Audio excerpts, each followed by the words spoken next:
Wasabi wallet. Unfairly private.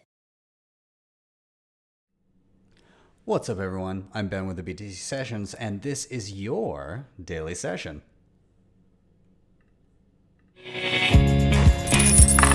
Hodl that Bitcoin. Before we dive in, I just want to give a shout out to sponsors of the show, LEDN.io.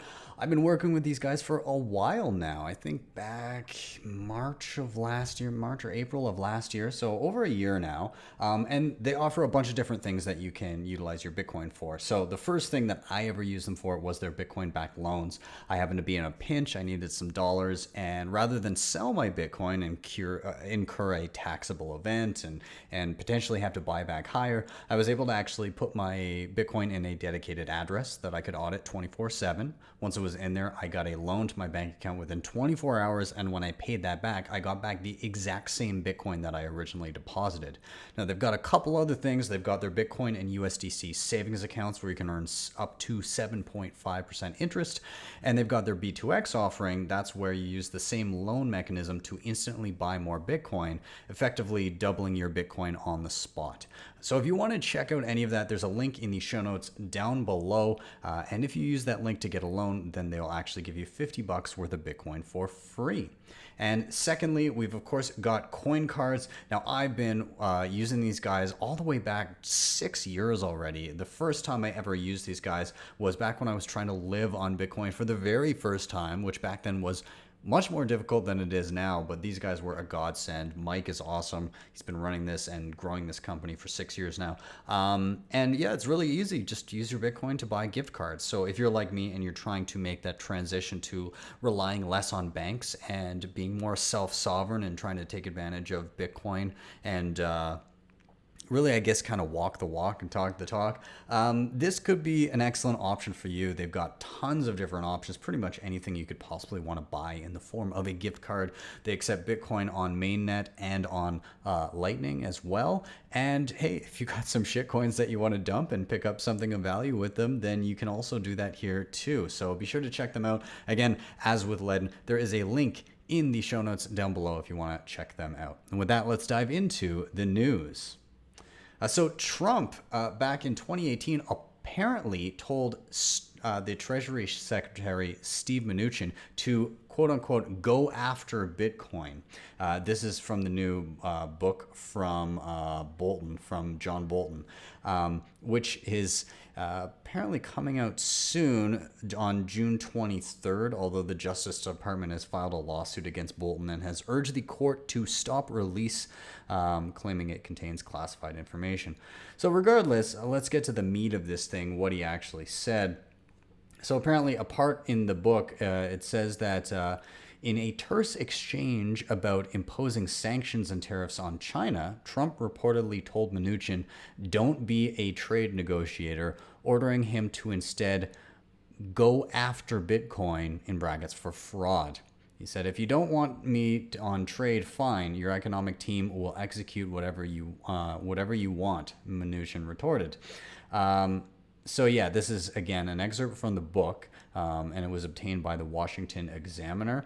Now, at the time that this was apparently happening, it was in and around May of 2018, and that's when Bitcoin had rose. I mean, it had obviously dipped from all-time highs, but at that point, it had rose 33% against the dollar.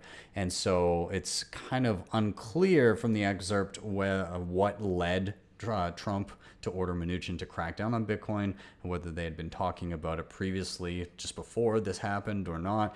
I guess we'll find out more with the release of the book. But yeah, I mean, Trump has already kind of let known his stance on Bitcoin previously. He tweeted out this tweet. When was this? This is, I think, at some point last year. But anyways, he said, "I am not a fan of Bitcoin and other cryptocurrencies which are not money and whose value is highly volatile and based on thin air. Unregulated crypto assets can facilitate unlawful behavior, including drug trade and other illegal activity." Both points of which are hilarious, based on thin air, as if the US dollar is based on anything other than hopes and dreams. And I mean, they're printing trillions in the past few months here. So clearly that's not based on anything and easily debased. Furthermore, the US dollar is the most used asset to purchase and obtain illegal and illicit goods and or services on the planet. So, I mean, both claims kind of ridiculous. But regardless, it's in the book. And the best part is that Bitcoin doesn't care. Honey Badger don't care. And Bitcoin chugs along, more than 2 years after that. No big deal. Let's move on. So major crypto debit card issuer has reportedly suddenly is missing $2.1 billion in cash. So to be clear, this is not specifically to any Bitcoin and cryptocurrency related company, but rather the issuer of MasterCards that can be used by crypto companies in funding the card with crypto to then be used for retail purchases and online purchases. So I'll just read a little bit about this. So major fintech company Wirecard, which issues Crypto.com's debit cards, has fallen into controversy as some of its employees appear to have defrauded the company. As reported by the Financial Times on June 18th, auditors from Big Four accounting company EY could not confirm the existence of 1.9 billion euros in cash, which is around 2.1 billion US dollars. According to the statement from the company, a trustee of Wirecard's bank accounts attempted to deceive the auditor and falsely indicate the existence of the cash balance. The company's stock price plummeted by almost 50% on Thursday after the issue came to light. According to earlier reports by the Financial Times, Wirecard staff in Dubai and Dublin appear to have conspired and falsely inflated sales and profits for almost a decade. So Wirecard issues cards for Crypto.com. It also issues for Wirex, 10x, and CryptoPay. Now, yesterday I was talking about Bitsy launching its debit card. They are not using Wirecard. They are being issued. Let me just check on the back of the card. I looked at it earlier, but they are issued by Centrip. So anyways, I've used Wirex in the past, although back then they had their cards issued, Visa cards issued by Wavecrest, and Wavecrest actually collapsed in January of 2018, and they were issuing pretty much all of the debit cards for any companies doing like that, including Bitwala, at which point all those companies were just kind of shit out of luck at that time and weren't able to do anything about it. Like they had to come back and find a new card issuer and everything. So the hilarious thing about this is it's not the Bitcoin or cryptocurrency related stuff that's failing. It's the traditional system and the fraud within the traditional system that takes time to actually audit. That is the biggest problem here. So regardless, again, the Bitsy card that I just got the other day, not at all affected by this because it's a failure of a totally different company. But yeah, it's very, very interesting to see how the easily auditable Bitcoin side of things holds up a little bit better in these instances, whereas the traditional stuff is a little bit harder to audit and is subject to these kinds of things. At least it's harder to catch them. Like they said, a decade. They've been going on with this fraud for over a decade. That's crazy. Like in the industry that we're in, where it comes to things like Bitcoin, it's not long before shit like that catches up to some of these companies. Yeah, they might be able to string it along for a little bit, but you can't just inflate money out of nothing and kind of string it along for too long before it collapses in on itself. And there's this natural check of a currency that can be debased that forces anybody committing that kind of fraud out in the open relatively quickly. At least it's like you can't get away with decades of fraud with this kind of stuff, at least from what we've seen so far. So regardless, anyways, if you're utilizing any of those cards, you may not notice anything right away. So they ejected the person or the people that were responsible for this, it seems, but because the company is going to have that sudden liquidity crunch. You may notice delays or some issues when trying to use the card, but it's unclear as of yet exactly what will come of this. The cards still do work from what I'm hearing, but who knows? That could change. Either way, like your Bitcoin and everything, if you're holding it yourself in a wallet that is connected to funding that card, the cryptocurrency, if it's personally held, shouldn't be an issue. It's more the funds that are already allocated to the card that could be an issue for a little bit. So we'll see. Moving on, Land Rover, odd little segue and link here, but anyways, Land Rover just dropped a new ad for a new vehicle that I don't even care what the vehicle is, but besides the fact, they just dropped a new ad, and what it is it's the history of the vehicles that they've put out alongside historical moments that happen to coincide with different times where they've been releasing vehicles. And so they go through this history of all of these major things. They start with the first heart transplant in 1967. They mention happenings of an Olympian, Mark Spitz, and his 7 gold medals in 1972. They mentioned the launch of MTV in 1981 and the Berlin Wall's fall in 1989. And then getting into the 2000s, they highlight one of the main things as the Bitcoin network being created in the year 2009. So it's just kind of cool to see within this historical context of all of these major things happening, they decided to pick out Bitcoin being launched in 2009. And the reason, I mean, obviously a lot of people watching this do see it as a huge historical moment, but it's not really viewed as a huge historical moment by a large swath of normies yet, of regular people that aren't really interested in Bitcoin yet. But I think moving forward, you'll see more and more stuff like this beckoning back to the creation of Bitcoin in 2009 and its importance on the trajectory of a lot of global macro events. So yeah, cool to see. And again, I think we'll see more of this in the future. So I wanted to touch on this article that just dropped for the Bitsy Academy. We had Vlad Kostea write this for us.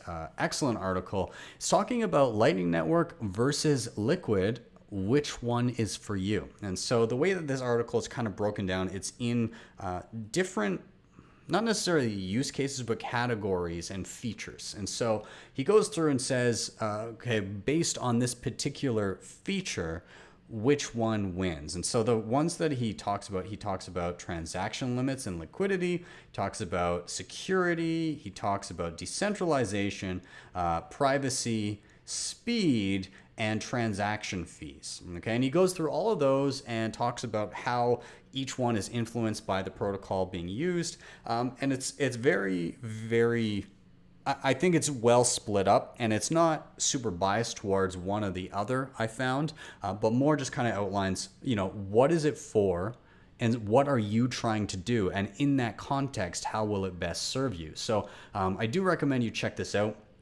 Now, as far as utilizing both of these, I've played around with Liquid and Lightning, obviously.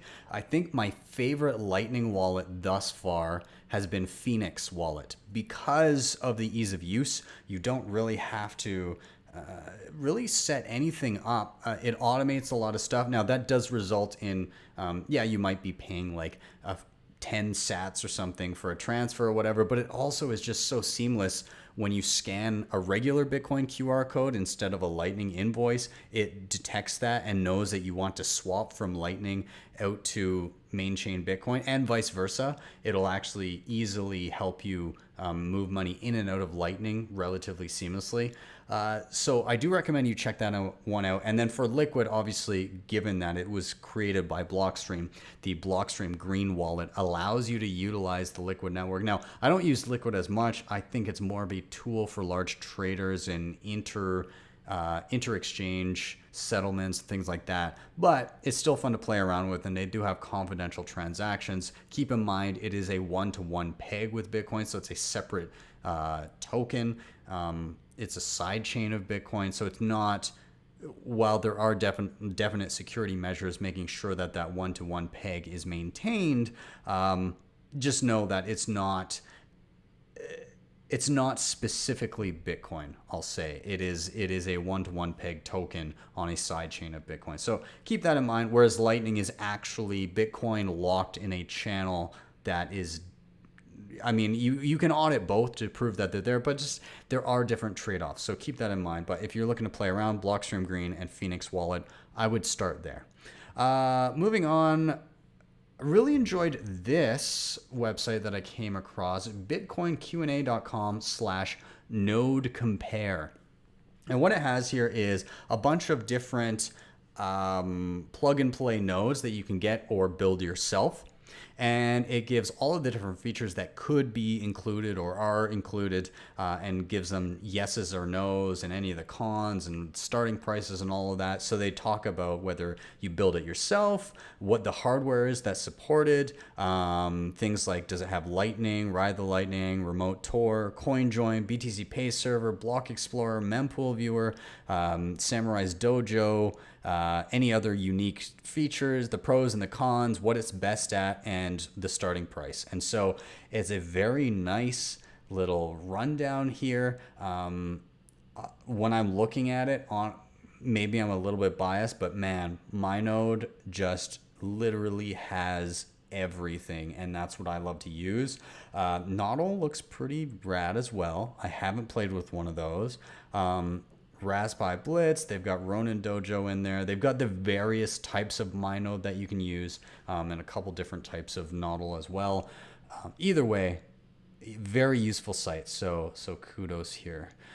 Moving on, I wanted to touch on this because I find it so funny. So somebody tried to scam me earlier today. I mean, it was very evident it was a scam from the get-go, but I just wanted to read through some of these messages, and this links back to last year I scammed a scammer. We'll get into that in a sec. Anyways, so somebody messaged me on Facebook Messenger pretending to be Chris DeRose, who is another like Bitcoiner, cryptocurrency related podcaster that's been around for quite some time. And I've met Chris once in 2018, I want to say.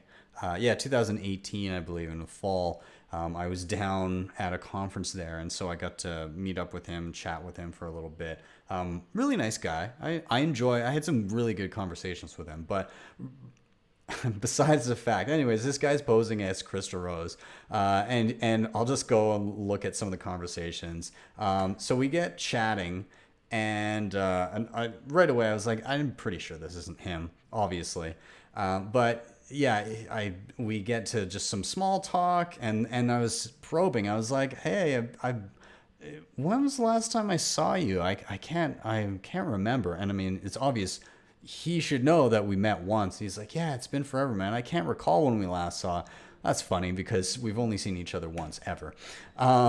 So anyways, I know where Chris, like in general, I know what state he lives in. I also know he for sure doesn't have children. And anyways, besides the fact, I was like, hey man, how is your move to Kentucky all settled in? And then of course, yeah, it's all good over here. How's the family doing? And then I asked him about his kids resuming school in the fall. And he's like, yeah, absolutely. And so at that point, obviously, total scammer. So then we start chatting. And it wasn't long before the scam came out, and he said, I went into Bitcoin mining with a mining corp, and it's been amazing. I've made a lot, even for my own startup. And so I start getting not excited, but pretending to be excited. And I was like, wow, that's incredible. I've heard it's mega profitable right now. Was thinking of dabbling myself. Yes, it is, man. It's really great. My mining platform is even more amazing. You can get 2.9% to 3.5% daily interest on your investment. That's 87% monthly. And then I started inserting like technobabble bullshit that to any person that's actually into Bitcoin and like knew anything would be like, that doesn't make sense. So I was like, sounds like they pay out after every Coinbase cycle. They must be running those new S9s. Damn. So we keep going. He didn't call me out on my bullshit there. So clearly he didn't know what he was talking about. I was like, so if you reinvest, it goes into more nodes and compounds your hash rate? That would be amazing. I honestly don't know why more people aren't doing it that way. So again, totally doesn't call me out on like my nonsensical babble. And we just kind of keep going back and forth. And I was getting excited because I was like, I might be able to, for a second time, scam a scammer. And so I'm starting to ask about like how I get involved and is it open to everybody? Maybe we could keep it hush hush. And he's getting me to to invest. And I'm trying to like wow him and get the dollar signs flashing in his eyes. So I'm like, what about 10 coins? I just got 10 Bitcoin from a side deal. I think it might be good to cycle them through this, but I know these things have low limits. Is 10 Bitcoin too much? I could always go lower. He's like, it's not too much, man. The higher your investment, the higher your daily interest is, man. Let me get you the investment plans so you can see. Anyways, we keep kind of going on. He gives me some like ridiculous. He's like, oh, if you put in 40 Bitcoin, you can get 4% a day. Anyways, so I'm trying to like spark his interest, and I got deep into the conversation, and at one point I was trying to figure out how could I scam him and then like donate it to charity again like last time. And I got further into this conversation with him, and I tried to say that I was trying to like dodge taxes through my company, and so I needed a good paper trail, and I needed some sort of a deposit to my company account to come through first from him so that I had the necessary paper trail to justify the outflows of 10 Bitcoin, which again makes no sense whatsoever, but I was trying and it was working. It was going well. But then he was trying to get around like not actually sending the $50, and then I think he started getting suspicious. And anyways, long and the short of it, I tried to decoy him with like another fictitious investment from Adam Back and Blockstream, and tried to make it seem like I was potentially going to put my money there. In the end, he ended up bailing. He deleted the rest of the conversation, so I couldn't even screenshot how far we got into it before that happened. Unfortunately, that's just those are the breaks. So I was sad about that. Anyways, so I was playing around with this because a lot of scammers, they'll utilize different social engineering tactics to try and get you to do something you wouldn't normally do. And so what I wanted to play around with was some of these same tactics that I've been reading about that people often do. And so there's a few books that I read on this that I found very interesting, and you can get these in audiobook, but worth taking a look at just so that you're cognizant of if somebody ever tries to scam you. So one is Influence, the Psychology of Persuasion. That was a really good one. The Like Switch. This one I really liked. It's an ex-FBI agent, and it talks about what he's done in the past to influence people, to get people to like him and in turn do what he wants. And then Social Engineering, the Art of Human Hacking. This one is pretty in-depth, and it talks of a lot of different case studies about how companies will hire people to come and try to social engineer themselves into a position where they can extract information. Excellent book as well. I'd say the last two, the Like Switch and this Social Engineering, Art of Human Hacking, are both excellent. Yeah, if that's what you're into, go check it out, because you can never be too careful. And if you know the mindset of a scammer, then you're more likely to pick it out when you see those tactics thrown at you. And again, this is all a throwback to something that happened last summer in August. And I got a message on Instagram from somebody trying to scam me, more or less. And so I started like talking with them and pretending that I was like a wealthy businessman that had more money than sense, that had just gotten Bitcoin. I ended up turning it around on them and scamming them, and they sent me $50, which I then donated to Bitcoin Venezuela. I just thought it was funny, and then I put it in a blog post, and it blew up. And within a few days, I was literally like international news. I remember like my friends one morning being like, Ben, are you serious? It was like the front page news of the CBC, and it had like Donald Trump, whatever he had done that day. And then literally the next story was like my dumb face in my show. And yeah, anyways, I thought it was super hilarious. So if you want to read through that old thread, all included in the links down below, it's a good laugh. I think you'll find it funny.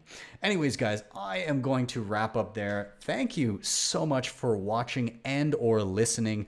If you want to help out the show, of course, you can always hit like, subscribe, and share here on YouTube. You can check out my other platforms that I'm on, Facebook, DLive, Twitter. I stream live. I'm on Twitch. I am also audio only on the podcast for Google Podcasts, Apple Podcasts, Spotify, all that. Just search me up. You'll find me. If you want to help with the show another way, you can hit up the sponsors down below. That was LEDN and Coincards. Links in the show notes. Or if you don't already have your Bitcoin on a hardware wallet, please do that, obviously, because if you leave it on an internet-connected device like just your phone or computer without additional protection, you can get hacked. You can get your shit stolen. Don't be that victim. Start future-proofing now. One of the devices that you could use is the Ledger Nano X or the Ledger Nano S. I have both. I also use other hardware wallets, so even if you're not into the Ledger, just get yourself protected. But if you like the Ledger and you want to pick one up and want to help the show, there's a link in the show notes down below. And finally, if you really liked what you saw, you can always drop me a Lightning Network tip at my tippin.me page. That is tippin.me/@BTC Sessions. And with that, I am out. Have yourselves a wonderful evening, a wonderful rest of the day, wherever you are. And I'll see you next time for your daily session.